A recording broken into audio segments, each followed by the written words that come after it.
नमस्कार, डेली 24 भारत देख रहे हैं आप। आपके साथ मैं हूं स्वीटी दीक्षित। उत्तर प्रदेश के मौजूदा प्रदेश अध्यक्ष भूपेंद्र चौधरी का कार्यकाल पूरा हो गया है।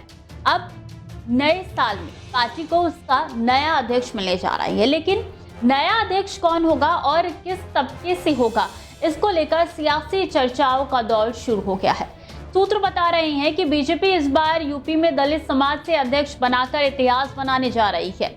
21% दलित वोटरों को साधने की कोशिश में बीजेपी का ये बड़ा सियासी दाव माना जा रहा है। बीजेपी ने यूपी में स्वतंत्र देव सिंह और केशव प्रसाद मौर्य जैसे ओबीसी समाज के लोगों को यूपी प्रदेश अध्यक्ष की कमान दे चुकी है, लेकिन अभी तक इस पद पर कोई दलित समाज से जुड़ा व्यक्ति आसानी से आसीन नहीं हो पाया है। लंबे समय तक स्वर्ण खासकर बनिया समाज की पार्टी मानी जाती थी बीजेपी, लेकिन समय के साथ साथ बीजेपी ने बाकी समाज को भी अपने साथ जोड़ने की कला विकसित की है। 2017 के विधानसभा चुनाव में गैर यादव ओबीसी और गैर जाटव एससी वोट बैंक के सहारे बीजेपी 300 प्लस के आंकड़े तक पहुंच गई।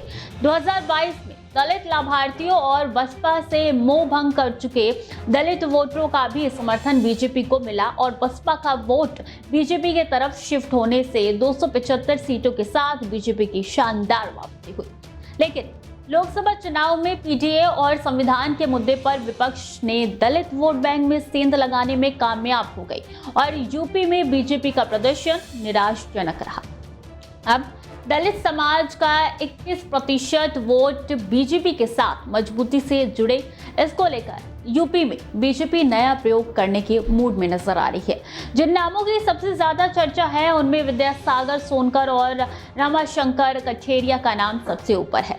वरिष्ठ राजनीतिक विश्लेषक राजेंद्र कुमार का कहना है कि यूपी में आज तक बीजेपी ने किसी दलित को प्रदेश अध्यक्ष नहीं बनाया है।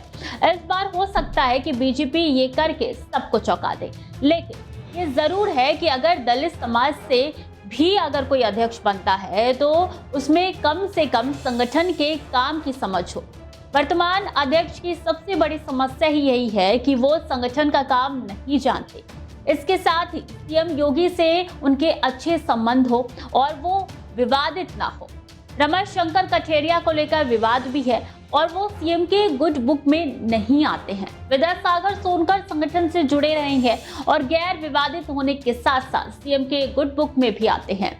उनके नाम पर मुहर लग जाए तो कोई आश्चर्य नहीं होना चाहिए। प्रियंका रावत के नाम की भी चर्चा है, हालांकि सत्ता से उनके मतभेद उनके लिए रोड़ा बन सकते हैं। पूर्व बसपा सांसद जो अब बीजेपी में है, उनके नाम की लॉटरी भी लग सकती है। उनके पक्ष में ये बात की जा सकती है कि बसपा के कोर वोटरों को शिफ्ट कराने की रणनीति में वो मददगार भी हो सकती है। बीजेपी अध्यक्ष के लिए दलित चेहरे के तौर पर विद्यासागर सोनकर का नाम सबसे ज्यादा चर्चा में है। जौनपुर के रहने वाले विद्यासागर सोनकर विद्यार्थी जीवन के दौरान ही राष्ट्रीय स्वयंसेवक संघ से जुड़े और फिर भाजपा के बूथ अध्यक्ष बने। वो अनुसूचित मोर्चे के प्रदेश अध्यक्ष भी रही हैं। सभासद से शुरुआत करने वाले सोनकर 1996 में सेधपुर सीट से सांसद चुने गए। हालांकि इसके बाद भी उन्होंने लोकसभा और विधानसभा का चुनाव लड़ा, लेकिन जीत नहीं नसीब हुई। दलितों को रुझाने के लिए लगातार उनके हितों की योजनाएं चलाने वाली मोदी सरकार ने अहम पदों पर दलितों को तवज्जो भी दी। नतीजा ये रहा कि 24 करोड़ की आबादी वाले उत्तर प्रदेश की 80 लोकसभा सीटों में से अनुसूचित जाति की 17 आरक्षित सीटों पर बसपा सहित दूसरे दलों की पकड़ ढीली होती जा रही है। राष्ट्रीय महामंत्री विनोद तावड़े को संगठनात्मक चुनाव में उत्तर प्रदेश का पर्यवेक्षक बनाया गया है। इसी के साथ देखना होगा कि कौन इस पद पे विराजमान होता है। आने वाले दिनों में साफ तौर पे पता चल जाएगा। तो खबरें लगातार जारी है, बने रहिए डेली 24 भारत के साथ।